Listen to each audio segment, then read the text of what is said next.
ಓಂ ಶಾಂತಿ. ಇಂದಿನ ದಿನಾಂಕ 28/8/2024. ಪ್ರಾರ್ಥ ಮುರಳಿ ಬಾಪ್ದಾದ ಮಧುಬನ. ಮಧುರ ಮಕ್ಕಳೇ, ನೀವು ತಂದೆಯನ್ನು ಎಷ್ಟು ನೆನಪು ಮಾಡುತ್ತೀರೋ ಅಷ್ಟು ಆತ್ಮನಲ್ಲಿ ಪ್ರಕಾಶ ಬರುತ್ತದೆ. ಜ್ಞಾನವಂತ ಆತ್ಮರು ಕಾಂತಿಯುಳ್ಳವರಾಗಿರುತ್ತಾರೆ. ಪ್ರಶ್ನೆ: ಮಾಯೆಯು ಎಂತಹ ಮಕ್ಕಳಿಗೆ ಸ್ವಲ್ಪವೂ ತೊಂದರೆ ಕೊಡುವುದಿಲ್ಲ? ಉತ್ತರ: ಯಾರು ಪಕ್ಕಾ ಯೋಗಿಗಳಾಗಿರುತ್ತಾರೆ, ಯೋಗ ಬಲದಿಂದ ತಮ್ಮ ಸರ್ವ ಕರ್ಮೇಂದ್ರಿಯಗಳನ್ನು ಶೀತಲ ಮಾಡಿಕೊಂಡಿರುತ್ತಾರೆ, ಯೋಗದಲ್ಲಿರುವ ಪರಿಶ್ರಮ ಪಡುತ್ತಾರೆ, ಅವರಿಗೆ ಮಾಯೆ ಸ್ವಲ್ಪವೂ ತೊಂದರೆ ಕೊಡುವುದಿಲ್ಲ. ಯಾವಾಗ ನೀವು ಪಕ್ಕಾ ಯೋಗಿಗಳಾಗುತ್ತೀರಿ ಆಗ ಯೋಗ್ಯರಾಗುತ್ತೀರಿ. ಯೋಗ್ಯರಾಗಲು ಮೊದಲನೆಯದು ಪವಿತ್ರತೆಯಾಗಿದೆ. ಓಂ ಶಾಂತಿ. ಮಧುರಾತಿ ಮಧುರ ಮಕ್ಕಳಿಗೆ ತಂದೆ ಕುಳಿತು ತಿಳಿಸಿಕೊಡುತ್ತಾರೆ. ಅಜ್ಞಾನದ ಕಾರಣ ನಿಮ್ಮ ಆತ್ಮವು ಕಳೆಗುಂದಿದೆ. ವಜ್ರದಲ್ಲಿ ಒಳಪಿರುತ್ತದೆ ಎಲ್ಲವೇ, ಕಲ್ಲಿನಲ್ಲಿ ಒಳಪಿರುವುದಿಲ್ಲ. ಕಲ್ಲಿನ ತರಹ ಕಳೆಗುಂದಿದೆ ಎಂದು ಹೇಳಲಾಗುತ್ತದೆ. ನಂತರ ಜಾಗೃತರಾದಾಗ ಇವರು ಪಾರಸಮಣಿ ಎಂದು ಹೇಳಲಾಗುತ್ತದೆ. ಈಗ ಅಜ್ಞಾನದ ಕಾರಣ ಆತ್ಮಜ್ಯೋತಿಯು ಕಳೆಗುಂದಿದೆ, ಪೂರ್ಣ ಕಪ್ಪಾಗುವುದಿಲ್ಲ. ಆಫ್ರಿಕಾದ ಕಡೆ ಎಷ್ಟು ಕಪ್ಪಾಗಿರುತ್ತಾರೆ. ಶರೀರದ ರಚನೆಯಂತೂ ಅನೇಕ ಪ್ರಕಾರದಾಗಿರುತ್ತದೆ, ಆದರೆ ಆತ್ಮವಂತೂ ಒಂದೇ ಆಗಿದೆ. ನಾವು ಆತ್ಮರಾಗಿದ್ದೇವೆ, ತಂದೆಯ ಮಕ್ಕಳಾಗಿದ್ದೇವೆ ಎಂದು ಈಗ ನೀವು ತಿಳಿಯಿರಿ. ಈ ಜ್ಞಾನ ಪೂರ್ಣವಾಗಿತ್ತು, ನಂತರ ನಿಧಾನವಾಗಿ ಹೊರಟು ಹೋಗಿದೆ. ಹೊರಟು ಹೋಗಿ ಕೊನೆಗೆ ಏನೂ ಇಲ್ಲದಿರುವಾಗ ಅದಕ್ಕೆ ಅಜ್ಞಾನವೆಂದು ಹೇಳುತ್ತಾರೆ. ನೀವು ಅಜ್ಞಾನಿಗಳಾಗಿದ್ದೀರಿ, ಈಗ ಜ್ಞಾನಸಾಗರನಿಂದ ಜ್ಞಾನಿಗಳಾಗುತ್ತೀರಿ. ಆತ್ಮವಂತೂ ಬಹಳ ಸೂಕ್ಷ್ಮವಾಗಿದೆ, ಈ ಕಣ್ಣುಗಳಿಂದ ನೋಡಲು ಸಾಧ್ಯವಿಲ್ಲ. ತಂದೆಯು ಬಂದು ತಿಳಿಸಿಕೊಡುತ್ತಾರೆ, ಮಕ್ಕಳನ್ನು ಜ್ಞಾನಪೂರ್ಣರನ್ನಾಗಿ ಮಾಡುತ್ತಾರೆ. ಆಗ ಜಾಗೃತರಾಗುತ್ತೀರಿ. ಮನೆಯಲ್ಲಿ ಬೆಳಕಾಗುತ್ತದೆ. ಈಗ ಮನೆಯಲ್ಲಿ ಅಂಧಕಾರವಿದೆ, ಅರ್ಥಾತ್ ಆತ್ಮವು ಕಾಂತಿ ಇಲ್ಲದಂತಾಗಿದೆ. ಈಗ ತಂದೆಯು ತಿಳಿಸುತ್ತಾರೆ, ನನ್ನನ್ನು ನೆನಪು ಮಾಡಿದರೆ ಹೊಳಪು ಬರುತ್ತದೆ. ಪುನಃ ನೀವು ಜ್ಞಾನವಂತರಾಗುತ್ತೀರಿ. ತಂದೆಯು ಯಾರ ನಿಂದನೆಯನ್ನು ಮಾಡುವುದಿಲ್ಲ. ಈ ನಾಟಕದ ರಹಸ್ಯವನ್ನು ತಿಳಿಸುತ್ತಾರೆ. ಮಕ್ಕಳಿಗೆ ಹೇಳಿದ್ದಾರಲ್ಲವೇ, ಇವರಂತೂ ಎಲ್ಲರೂ ಮೂಢಮತಿಗಳಾಗಿದ್ದಾರೆ. ಯಾರು ಹೇಳುತ್ತಾರೆ, ತಂದೆ ಮಕ್ಕಳೇ, ನಿಮ್ಮ ಬುದ್ಧಿಯು ಶ್ರೀಮತ ಅನುಸಾರ ಎಷ್ಟು ಸುಂದರವಾಗಿತ್ತೋ, ಈಗ ನೀವು ಅದನ್ನು ಅನುಭವ ಮಾಡುತ್ತೀರಲ್ಲವೇ. ನಿಮಗೆ ಜ್ಞಾನವೂ ಸಿಕ್ಕಿದೆ. ಜ್ಞಾನಕ್ಕೆ ವಿದ್ಯೆ ಎಂದು ಹೇಳುತ್ತಾರೆ. ತಂದೆಯ ವಿದ್ಯೆಯಿಂದ ನಮ್ಮ ಜ್ಯೋತಿಯು ಜಾಗೃತವಾಗುತ್ತದೆ. ಇದಕ್ಕೆ ಸತ್ಯವಾದ ದೀಪಾವಳಿ ಎಂದು ಹೇಳುತ್ತಾರೆ. ಬಾಲ್ಯದಲ್ಲಿ ಮಣ್ಣಿನ ಹಣತೆಯಲ್ಲಿ ಎಣ್ಣೆ ಹಾಕಿ ಜ್ಯೋತಿ ಬೆಳಗಿಸುತ್ತಿದ್ದೀರಿ. ಆ ಪದ್ಧತಿಯು ನಡೆಯುತ್ತಿರುತ್ತದೆ. ಅದರಿಂದೇನು ದೀಪಾವಳಿಯಾಗುವುದಿಲ್ಲ. ಇದಂತೂ ಒಳಗಿರುವ ಆತ್ಮವು ಕಾಂತಿಹೀನವಾಗಿದೆ. ಮತ್ತೆ ತಂದೆ ಬಂದು ಜ್ಯೋತಿಯನ್ನು ಬೆಳಗಿಸಿದ್ದಾರೆ. ಬಂದು ಮಕ್ಕಳಿಗೆ ಜ್ಞಾನ ಕೊಡುತ್ತಾರೆ, ಓದಿಸುತ್ತಾರೆ. ಶಾಲೆಯಲ್ಲಿ ಶಿಕ್ಷಕರು ಓದಿಸುತ್ತಾರಲ್ಲವೇ, ಅದು ಸೀಮಿತ ಜ್ಞಾನವಾಗಿದೆ. ಇದು ಬೇಹದ್ದಿನ ಜ್ಞಾನವಾಗಿದೆ. ಯಾವುದೇ ಸಾಧು ಸಂತರು ಓದಿಸುತ್ತಾರಲ್ಲವೇ. ರಚಯಿತ ಮತ್ತು ರಚನೆಯ ಆದಿ ಮಧ್ಯ ಅಂತ್ಯದ ಜ್ಞಾನವನ್ನು ಎಂದಾದರೂ ಕೇಳಿದ್ದೀರಾ? ಎಂದಾದರೂ ಯಾರಾದರೂ ಬಂದು ಓದಿಸಿದ್ದರೆ ಹೋಗಿ ನೋಡಿ. ಎಲ್ಲಿಯಾದರೂ ಈ ಜ್ಞಾನವನ್ನು ಓದಿಸುತ್ತಾರೆಯೇ?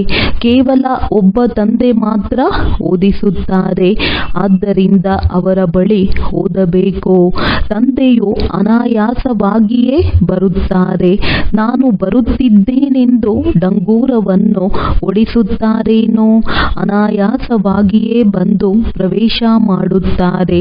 ಎಲ್ಲಿಯವರೆಗೆ ಕರ್ಮೇಂದ್ರಿಯಗಳು ಸಿಗುವುದಿಲ್ಲವೋ ಅಲ್ಲಿಯವರೆಗೆ ಮಾತನಾಡಲು ಸಾಧ್ಯವಿಲ್ಲ. ಆತ್ಮವು ಕರ್ಮೇಂದ್ರಿಯಗಳಿಲ್ಲದೆ ಮಾತನಾಡಲು ಸಾಧ್ಯವಿಲ್ಲ. ಶರೀರದಲ್ಲಿ ಬಂದಾಗ ಶಬ್ದ ಬರುತ್ತದೆ. ಇದನ್ನು ತಿಳಿಸಿದರೆ ಯಾರೂ ಒಪ್ಪುವುದಿಲ್ಲ. ಮಕ್ಕಳಿಗೆ ಜ್ಞಾನ ಕೊಟ್ಟಾಗ ತಿಳಿದುಕೊಳ್ಳುತ್ತಾರೆ.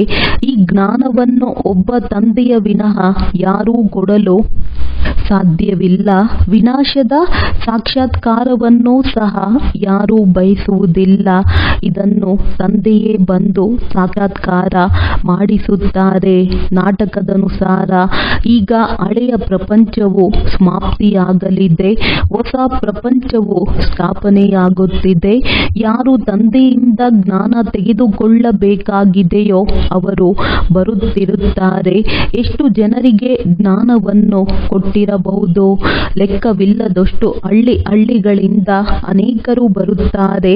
ಈ ಆತ್ಮರ ಮತ್ತು ಪರಮಾತ್ಮನ ಮೇಳವು ಒಂದೇ ಬಾರಿ ನಡೆಯುತ್ತದೆ. ಸಂಗಮ ಯುಗದಲ್ಲಿಯೇ ಬರುತ್ತಾರೆ. ತಂದೆಯು ಬಂದು ಹೊಸ ಪ್ರಪಂಚದ ಸ್ಥಾಪನೆ ಮಾಡುತ್ತಾರೆ.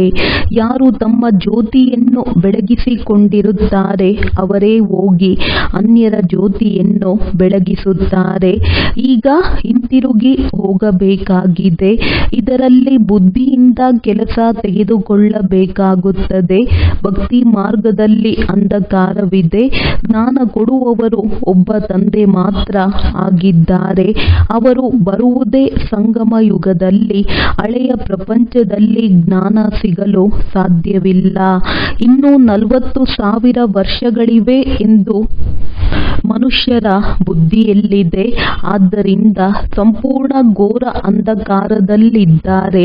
40,000 ವರ್ಷಗಳ ನಂತರ ಭಗವಂತ ಬರುತ್ತಾನೆಂದು ತಿಳಿದುಕೊಂಡಿದ್ದಾರೆ. ಇದು ಅಜ್ಞಾನವಾಯಿತಲ್ಲವೇ? ಇದಕ್ಕೆ ಅಜ್ಞಾನ ಅಂಧಕಾರವೆಂದು ಹೇಳುತ್ತಾರೆ. ಅಜ್ಞಾನಿಗಳಿಗೆ ಜ್ಞಾನವೂ ಬೇಕು, ಭಕ್ತಿಗೆ ಜ್ಞಾನವೆಂದು ಹೇಳುತ್ತಾರೆ. ಒಂದು ಕಡೆ ಜ್ಞಾನ ಸೂರ್ಯ ಬಂದಾಗ ಪ್ರಕಾಶವಾಗುತ್ತದೆ ಎಂದು ಹೇಳುತ್ತಾರೆಂದರೆ ಏನನ್ನೂ ತಿಳಿದುಕೊಂಡಿಲ್ಲ. ಜ್ಞಾನ ಸೂರ್ಯ ಪ್ರಕಟವಾದಾಗ ಅಜ್ಞಾನ ಅಂಧಕಾರ ವಿನಾಶ. ಜ್ಞಾನ ಸೂರ್ಯನೆಂದು ಯಾರಿಗೆ ಹೇಳುತ್ತಾರೆ? ಯಾವಾಗ ಬಂದರೆಂದು ಯಾರಿಗೂ ಗೊತ್ತಿಲ್ಲ. ಪಂಡಿತರು ಯಾರಾದರೂ ಇದ್ದರೆ ಯಾವಾಗ ಕಲಿಯುಗವು ಪೂರ್ಣವಾಗುವುದೋ ಆಗ ಬೆಳಕಾಗುವುದು ಎಂದು ಹೇಳುತ್ತಾರೆ. ಆದರೆ ಏನನ್ನೂ ತಿಳಿದುಕೊಂಡಿಲ್ಲ. ಇವೆಲ್ಲ ಮಾತುಗಳನ್ನು ತಂದೆಯು ಬಂದು ತಿಳಿಸಿಕೊಡುತ್ತಾರೆ. ಮಕ್ಕಳೇ ನಂಬರ್ ವಾರ್ ತಿಳಿಯುತ್ತಾರೆ. ಶಿಕ್ಷಕರು ಮಕ್ಕಳಿಗೆ ಓದಿಸುತ್ತಾರೆ. ಆದರೆ ಮಕ್ಕಳು ಏಕರಸವಾಗಿ ಓದುವುದಿಲ್ಲ. ವಿದ್ಯೆಯಲ್ಲಿ ಏಕರಸವಾದ ಅಂಕಗಳು ಎಂದೂ ಇರುವುದಿಲ್ಲ. ನಿಮಗೆ ಗೊತ್ತಿದೆ, ಬೇಹದ್ದಿನ ತಂದೆಯೂ ಬಂದಿದ್ದಾರೆ. ಈಗ ಹಳೆಯ ಪ್ರಪಂಚದ ವಿನಾಶವು ಸನ್ಮುಖದಲ್ಲಿ ನಿಂತಿದೆ. ಈಗಲೇ ತಂದೆಯಿಂದ ಜ್ಞಾನವನ್ನು ತೆಗೆದುಕೊಳ್ಳಬೇಕು. ಯೋಗವನ್ನು ಕಲಿಯಬೇಕಾಗಿದೆ. ಯೋಗದಿಂದಲೇ ವಿಕರ್ಮವು ವಿನಾಶವಾಗುತ್ತವೆ. ತಂದೆಯು ತಿಳಿಸುತ್ತಾರೆ, ಈ ಸಂಗಮ ಯುಗದಲ್ಲಿಯೇ ಬಂದು ನಾನು ಈ ಶರೀರದ ಆಧಾರ ಪಡೆಯುತ್ತೇನೆ, ಅರ್ಥಾತ್ ಪ್ರಕೃತಿಯ ಆಧಾರ ಪಡೆಯುತ್ತೇನೆ. ಗೀತೆಯಲ್ಲಿ ಈ ಶಬ್ದವಿದೆ. ಬೇರೆ ಯಾವ ಶಾಸ್ತ್ರದ ಹೆಸರನ್ನು ತಂದೆಯು ತೆಗೆದುಕೊಳ್ಳುವುದಿಲ್ಲ. ಒಂದೇ ಗೀತೆಯಾಗಿದೆ. ಇದು ರಾಜಯೋಗದ ವಿದ್ಯೆಯಾಗಿದೆ. ಗೀತೆ ಎಂದು ಹೆಸರಿಟ್ಟಿದ್ದಾರೆ. ಇದರಲ್ಲಿ ಮೊಟ್ಟ ಮೊದಲು ಭಗವಾನುವಾಚವೆಂದು ಬರೆದಿದ್ದಾರೆ. ಈಗ ಭಗವಂತನೆಂದು ಯಾರಿಗಾದರೂ ಹೇಳಲು ಸಾಧ್ಯವೇ? ಭಗವಂತ ನಿರಾಕಾರನಾಗಿದ್ದಾರೆ. ಅವರಿಗೆ ತಮ್ಮ ಶರೀರವಿಲ್ಲ. ಅದು ನಿರಾಕಾರ ನಿರಾಕಾರಿ ಪ್ರಪಂಚವಾಗಿದೆ. ಅಲ್ಲಿ ಆತ್ಮಗಳಿರುತ್ತಾರೆ. ಸೂಕ್ಷ್ಮವತನಕ್ಕೆ ಪ್ರಪಂಚವೆಂದು ಹೇಳುವುದಿಲ್ಲ. ಇದು ಸ್ಥೂಲ ಸಾಕಾರಿ ಪ್ರಪಂಚವಾಗಿದೆ. ಅದು ಆತ್ಮಗಳ ಪ್ರಪಂಚವಾಗಿದೆ.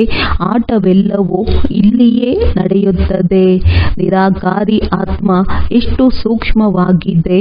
ನಂತರ ಪಾತ್ರವನ್ನು ಅಭಿನಯಿಸಲು ಬರುತ್ತಾರೆ. ಈ ವಿಚಾರಗಳನ್ನು ನೀವು ಮಕ್ಕಳ ಬುದ್ಧಿಯಲ್ಲಿಯೇ ಕೂರಿಸಲಾಗುತ್ತದೆ. ಇದಕ್ಕೆ ಜ್ಞಾನವೆಂದು ಹೇಳುತ್ತಾರೆ. ವೇದಶಾಸ್ತ್ರಕ್ಕೆ ಭಕ್ತಿ ಎಂದು ಹೇಳುತ್ತಾರೆ. ಜ್ಞಾನವೆಂದಲ್ಲ. ಸಾಧು ಸನ್ಯಾಸಿಗಳ ಜೊತೆ ನಿಮ್ಮ ಹೋಲಿಕೆಯಾಗುವುದಿಲ್ಲ. ಬಾಬಾರವರಿಗೆ ಸಾಧು ಸನ್ಯಾಸಿಗಳ ಸಂಘ ಬಹಳ ಇತ್ತು. ಅನೇಕ ಗುರುಗಳನ್ನು ಮಾಡಿಕೊಂಡಿದ್ದರು. ನೀವು ಸನ್ಯಾಸವೇಕೆ ಮಾಡಿದ್ದೀರಿ, ಮನೆ ಮಠವನ್ನು ಏಕೆ ಬಿಟ್ಟಿರಿ ಎಂದು ಕೇಳುತ್ತಿದ್ದರು. ಆಗ ವಿಕಾರದಿಂದ ಪದಭ್ರಷ್ಟವಾಗುತ್ತದೆ. ಅದಕ್ಕೆ ಬಿಟ್ಟೆನೆಂದು ಹೇಳಿದರು. ಕಾಡಿನಲ್ಲಿ ಹೋಗಿ ಇರುತ್ತೀರಿ. ಮನೆ ಮಠದ ನೆನಪು ಬರುತ್ತಿರಬಹುದಲ್ಲವೇ? ಹೌದು ಎಂದು ಹೇಳಿದರು. ಬಾಬಾ ಅವರು ನೋಡಿದ್ದಾರೆ. ಒಬ್ಬ ಸನ್ಯಾಸಿ ಮನೆಗೂ ಬಂದಿದ್ದರು. ಇದು ಶಾಸ್ತ್ರದಲ್ಲಿದೆ. ಯಾವಾಗ ವಯಸ್ಸಾಗುತ್ತದೆ ಆಗ ಮನುಷ್ಯರು ವಾನಪ್ರಸ್ಥಕ್ಕೆ ಹೋಗುತ್ತಾರೆ. ಚಿಕ್ಕ ವಯಸ್ಸಿನಲ್ಲಿ ವಾನಪ್ರಸ್ಥವನ್ನು ತೆಗೆದುಕೊಳ್ಳುವುದಿಲ್ಲ. ಕುಂಭಮೇಳದಲ್ಲಿ ಅನೇಕ ಚಿಕ್ಕ ಚಿಕ್ಕವರು ವಸ್ತ್ರಗಳಿಲ್ಲದೆ ಬರುತ್ತಾರೆ. ಔಷಧಿಯನ್ನು ತಿನ್ನಿಸುತ್ತಾರೆ. ಇದರಿಂದ ಕರ್ಮೇಂದ್ರಿಯಗಳು ತಣ್ಣಗಾಗುತ್ತವೆ. ನಿಮ್ಮದು ಯೋಗ ಬಲದಿಂದ ಕರ್ಮೇಂದ್ರಿಯಗಳನ್ನು ವಶ ಮಾಡಿಕೊಳ್ಳುವುದಾಗಿದೆ. ಯೋಗ ಬಲದಿಂದ ವಶವಾಗುತ್ತಾ ಆಗುತ್ತಾ ಕೊನೆಗೆ ತಣ್ಣಗಾಗಿ ಬಿಡುತ್ತವೆ. ಕೆಲವರು ಹೇಳುತ್ತಾರೆ, ಬಾಬಾ, ಮಾಯೆ ಬಹಳ ತೊಂದರೆ ಕೊಡುತ್ತದೆ. ಹೊರಗಡೆ ಈ ಮಾತು ಇರುವುದಿಲ್ಲ. ಯಾವಾಗ ನೀವು ಪಕ್ಕಾ ಯೋಗಿ ಆಗುತ್ತೀರಿ ಆಗ ಕರ್ಮೇಂದ್ರಿಯಗಳು ವಶವಾಗುತ್ತವೆ. ಕರ್ಮೇಂದ್ರಿಯಗಳು ಶಾಂತವಾಗುತ್ತವೆ. ಇದರಲ್ಲಿ ಬಹಳ ಪರಿಶ್ರಮವಿದೆ. ಸತ್ಯಯುಗದಲ್ಲಿ ಇಂತಹ ಚೀಚಿ ಕೆಲಸಗಳಾಗುವುದಿಲ್ಲ. ಅಂತಹ ಸ್ವರ್ಗಧಾಮಕ್ಕೆ ಕರೆದುಕೊಂಡು ಹೋಗಲು ತಂದೆ ಬಂದಿದ್ದಾರೆ. ನಿಮ್ಮನ್ನು ಯೋಗ್ಯರನ್ನಾಗಿ ಮಾಡುತ್ತಾರೆ. ಮಾಯೆ ನಿಮ್ಮನ್ನು ಅಯೋಗ್ಯರನ್ನಾಗಿ ಮಾಡಿದೆ. ಅರ್ಥಾತ್ ಜೀವನ್ ಮುಕ್ತಿಧಾಮಕ್ಕೆ ಹೋಗಲು ಯೋಗ್ಯರಾಗಿಲ್ಲ. ಆದ್ದರಿಂದ ತಂದೆಯು ಯೋಗ್ಯರನ್ನಾಗಿ ಮಾಡುತ್ತಾರೆ. ಅದಕ್ಕಾಗಿ ಮೊದಲು ಪವಿತ್ರತೆ ಬೇಕು.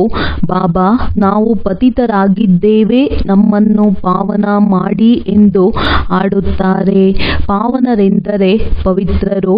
ಅಮೃತವನ್ನು ಬಿಟ್ಟು ವಿಷವನ್ನು ಕುಡಿದರು ಎನ್ನುವ ಗಾಯನವಿದೆ. ಅದರ ಹೆಸರು ವಿಷ ಎಂದೇ ಇದೆ. ಇದು ಆದಿ ಮಧ್ಯ ಅಂತ್ಯ ದುಃಖವನ್ನು ಕೊಡುತ್ತದೆ.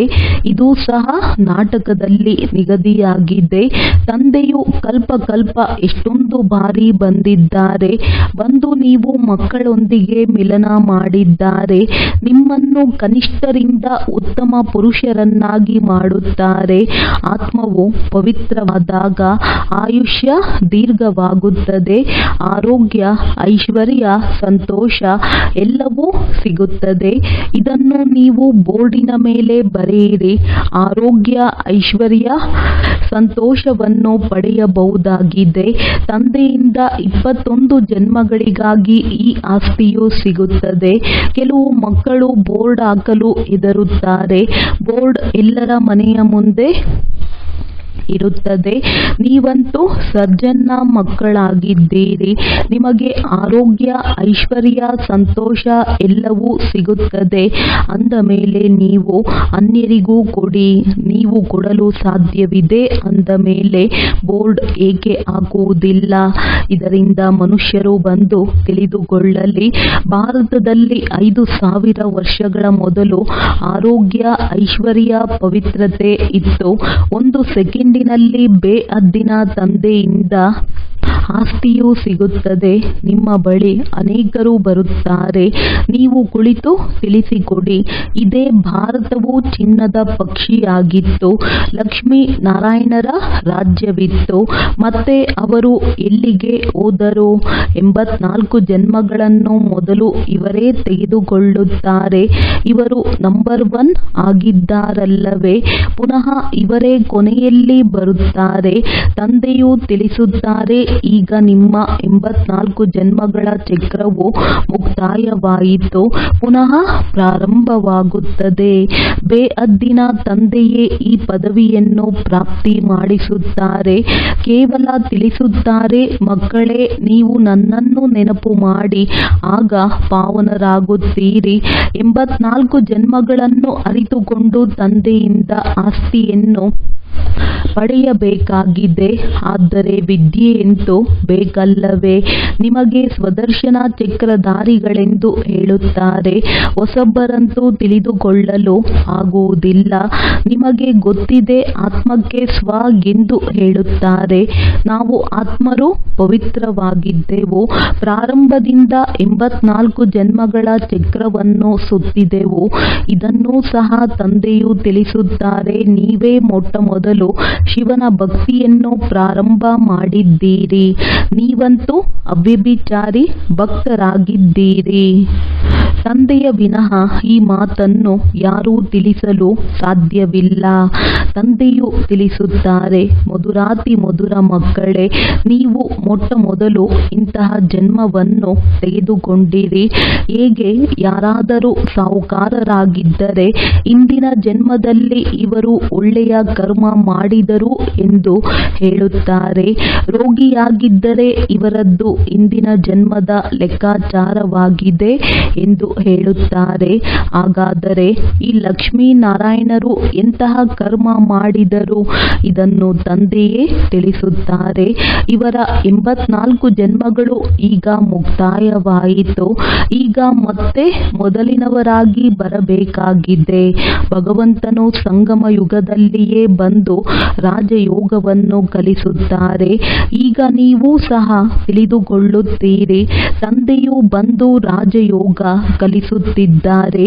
ಆದರೂ ಸಹ ಮರೆತು ಬಿಡುತ್ತೀರಿ.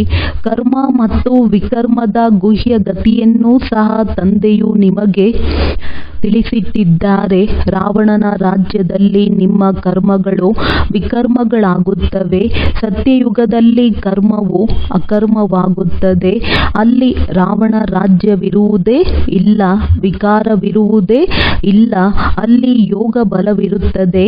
ನಾವು ಯೋಗ ಬಲದಿಂದ ವಿಶ್ವದ ಮಾಲೀಕರಾಗುತ್ತೇವೆಂದ ಮೇಲೆ ನಮಗೆ ಅವಶ್ಯವಾಗಿ ಪವಿತ್ರ ಪ್ರಪಂಚವೂ ಬೇಕು.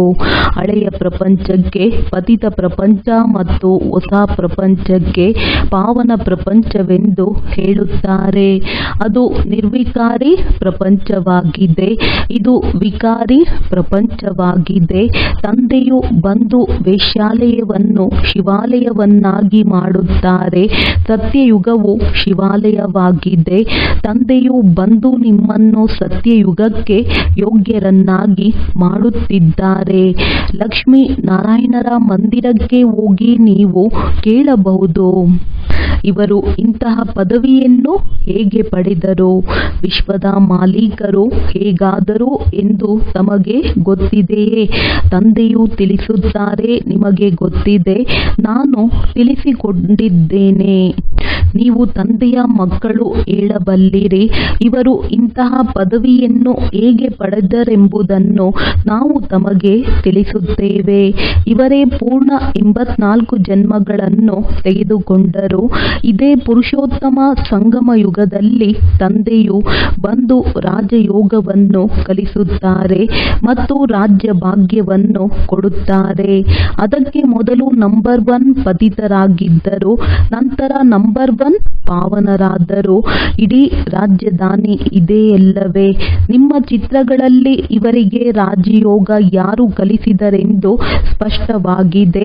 ಶ್ರೇಷ್ಠಾತಿ ಶ್ರೇಷ್ಠ ಪರಮಾತ್ಮ ದೇವತೆಗಳು ರಾಜಯೋಗವನ್ನು ಕಲಿಸಲು ಸಾಧ್ಯವಿಲ್ಲ, ಭಗವಂತನೇ ಕಲಿಸುತ್ತಾರೆ.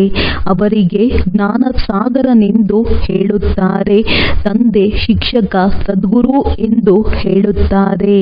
ಯಾರು ಪ್ರಾರಂಭದಿಂದ ಶಿವನ ಭಕ್ತಿ ಮಾಡಿದ್ದರೋ ಅವರೇ ಈ ಎಲ್ಲ ಮಾತುಗಳನ್ನು ತಿಳಿದುಕೊಳ್ಳುತ್ತಾರೆ. ಮಂದಿರ ಕಟ್ಟಿಸುವವರನ್ನು ನೀವು ಪ್ರಶ್ನೆ ಮಾಡಿ, ತಾವು ಈ ಮಂದಿರವನ್ನು ಕಟ್ಟಿಸಿದ್ದೀರಿ, ಇವರು ಈ ಪದವಿಯನ್ನು ಹೇಗೆ ಪಡೆದರು? ಇವರ ರಾಜ್ಯವು ಯಾವಾಗ ಇತ್ತು? ಮತ್ತೆ ಇವರು ಎಲ್ಲಿ ಹೋದರು? ಈಗ ಎಲ್ಲಿದ್ದಾರೆ? ನೀವು 84 ಜನ್ಮಗಳ ಕಥೆಯನ್ನು ತಿಳಿಸಿದರೆ ಬಹಳ ಖುಷಿಯಾಗುತ್ತದೆ. ಚಿತ್ರವು ಜೇಬಿನಲ್ಲಿ ಸದಾ ಇರಲಿ. ನೀವು ಯಾರಿಗೆ ಬೇಕಾದರೂ ತಿಳಿಸಬಹುದು ಮತ್ತು ಯಾರು ಪ್ರಾರಂಭದಿಂದ ಶಿವನ ಭಕ್ತಿ ಮಾಡಿರುವರೋ ಅವರೇ ಕೇಳುತ್ತಾರೆ, ಖುಷಿ ಪಡುತ್ತಾರೆ. ಆಗ ನೀವು ತಿಳಿಯುತ್ತೀರಿ, ಇವರು ನಮ್ಮ ಕುಲದವರಾಗಿದ್ದಾರೆ. ದಿನ ಪ್ರತಿದಿನ ತಂದೆಯು ಬಹಳ ಸಹಜ ಯುಕ್ತಿಯನ್ನು ತಿಳಿಸುತ್ತಾರೆ. ಪರಮಪಿತ ಪರಮಾತ್ಮನೇ ಸರ್ವರ ಸದ್ಗತಿದಾತ ಆಗಿದ್ದಾರೆ. 21 ಜನ್ಮಗಳಿಗಾಗಿ ಸತ್ಯಯುಗಿ ರಾಜ್ಯ ಭಾಗ್ಯವು ಸಿಗುತ್ತದೆ. 21 ಜನ್ಮಗಳ ಆಸ್ತಿ ಈ ವಿದ್ಯೆಯಿಂದಲೇ ಸಿಗುತ್ತದೆ. ಇಂತಹ ಟಾಪಿಕ್ ಬಹಳ ಇವೆ. ವೇಶ್ಯಾಲಯ ಮತ್ತು ಶಿವಾಲಯವೆಂದು ಯಾವುದಕ್ಕೆ ಹೇಳುತ್ತಾರೆ? ಈ ಟಾಪಿಕ್ನ ಬಗ್ಗೆ ಪರಂಪಿತ ಪರಮಾತ್ಮನ ಜೀವನ ಕಥೆಯನ್ನು ತಿಳಿಸುತ್ತೇವೆ. ಲಕ್ಷ್ಮೀ ನಾರಾಯಣರ 84 ಜನ್ಮಗಳ ಕಥೆ ಇದು ಒಂದು ಟಾಪಿಕ್ ಆಗಿದೆ. ವಿಶ್ವದಲ್ಲಿ ಶಾಂತಿ ಹೇಗಿತ್ತು, ನಂತರ ಅಶಾಂತಿ ಹೇಗಾಯಿತು, ಈಗ ಪುನಃ ಶಾಂತಿಯು ಹೇಗೆ ಸ್ಥಾಪನೆಯಾಗುತ್ತದೆ, ಇದು ಒಂದು ಟಾಪಿಕ್ ಆಗಿದೆ. ಒಳ್ಳೆಯದು. ಮಧುರಾತಿ ಮಧುರ ಅಗಲಿ ಮರಳಿ ಸಿಕ್ಕಿರುವಂತಹ ಮಕ್ಕಳ ಪ್ರತಿ ಮಾತ್ಪಿತಾ ಬಾಪ್ ದಾದಾರವರ ನೆನಪು, ಪ್ರೀತಿ ಹಾಗೂ ಸುಪ್ರಭಾತ. ಆತ್ಮಿಕ ಮಕ್ಕಳಿಗೆ ಆತ್ಮಿಕ ತಂದೆಯ ನಮಸ್ತೆ. ಧಾರಣೆಗಾಗಿ ಮುಖ್ಯ ಸಾರ. ಈಗ ಉತ್ತಮ ಪುರುಷರಾಗಲು ನೆನಪಿನ ಬಲದಿಂದ ಆತ್ಮವನ್ನು ಪವಿತ್ರ ಮಾಡಿಕೊಳ್ಳಬೇಕಾಗಿದೆ. ಕರ್ಮೇಂದ್ರಿಯಗಳಿಂದ ಯಾವ ವಿಕರ್ಮ ಮಾಡಬಾರದು. ಜ್ಞಾನವಂತರಾಗಿ ಆತ್ಮಗಳನ್ನು ಜಾಗೃತ ಮಾಡುವ ಸೇವೆ ಮಾಡಬೇಕು. ಆತ್ಮರೂಪಿ ಜ್ಯೋತಿಯಲ್ಲಿ ಜ್ಞಾನ ಯೋಗದ ಎಣ್ಣೆಯನ್ನು ಹಾಕಬೇಕು. ಶ್ರೀಮತದನುಸಾರ ಬುದ್ಧಿಯನ್ನು ಸ್ವಚ್ಛ ಮಾಡಿಕೊಳ್ಳಬೇಕು. ವರದಾನ: ಬಿಂದು ಸ್ವರೂಪದಲ್ಲಿ ಸ್ಥಿತರಾಗಿ ಮನಸ್ಸು ಬುದ್ಧಿಯನ್ನು ನಕಾರಾತ್ಮಕ ಪ್ರಭಾವದಿಂದ ಸುರಕ್ಷಿತವಾಗಿಡುವಂತಹ ವಿಶೇಷ ಆತ್ಮಭವ. ಹೇಗೆ ಯಾವುದೇ ಋತುವಿನಲ್ಲಿ ಆ ಋತುವಿನಿಂದ ಸುರಕ್ಷಿತವಾಗಿರಲು ಅಷ್ಟೇ ಪ್ರಮಾಣದ ಗಮನ ಕೊಡಲಾಗುವುದು. ಮಳೆ ಬರುವಾಗ ಛತ್ರಿ, ರೈನ್ಕೋಟ್ ಇತ್ಯಾದಿಗಳ ಕಡೆ ಗಮನ ಇಡುವಿರಿ. ಚಳಿಗಾಲದಲ್ಲಿ ಬೆಚ್ಚನೆಯ ಬಟ್ಟೆಗಳನ್ನು ಇಡುವಿರಿ. ಹಾಗೆ ವರ್ತಮಾನ ಸಮಯ ಮನಸ್ಸು ಬುದ್ಧಿಯಲ್ಲಿ ನಕಾರಾತ್ಮಕ ಭಾವ ಮತ್ತು ಭಾವನೆ ಉತ್ಪನ್ನ ಮಾಡುವಂತಹ ವಿಶೇಷ ಕಾರ್ಯ ಮಾಯೆ ಮಾಡುತ್ತಿದೆ. ಆದ್ದರಿಂದ ವಿಶೇಷವಾಗಿ ಸುರಕ್ಷಿತವಾಗಿರುವ ಸಾಧನವನ್ನು ತಂದುಕೊಳ್ಳಿ. ಇದರ ಸಹಜ ಸಾಧನವಾಗಿದೆ ಒಂದು ಬಿಂದು ಸ್ವರೂಪದಲ್ಲಿ ಸ್ಥಿತರಾಗುವುದು. ಆಶ್ಚರ್ಯ ಮತ್ತು ಪ್ರಶ್ನಾರ್ಥಕ ಚಿಹ್ನೆಗೆ ಬದಲಾಗಿ ಬಿಂದು ಹಾಕುವುದು, ಅರ್ಥಾತ್ ವಿಶೇಷ ಆತ್ಮ ಆಗುವುದು. ಸ್ಲೋಗನ್: ಆಜ್ಞಾಕಾರಿ ಅವರೇ ಆಗಿದ್ದಾರೆ. ಯಾರು ಸಂಕಲ್ಪ, ಮಾತು ಮತ್ತು ಕರ್ಮದಲ್ಲಿ ಜಿ ಹುಜೂರ್ ಮಾಡುತ್ತಾರೆ. ಒಳ್ಳೆಯದು. ಓಂ ಶಾಂತಿ.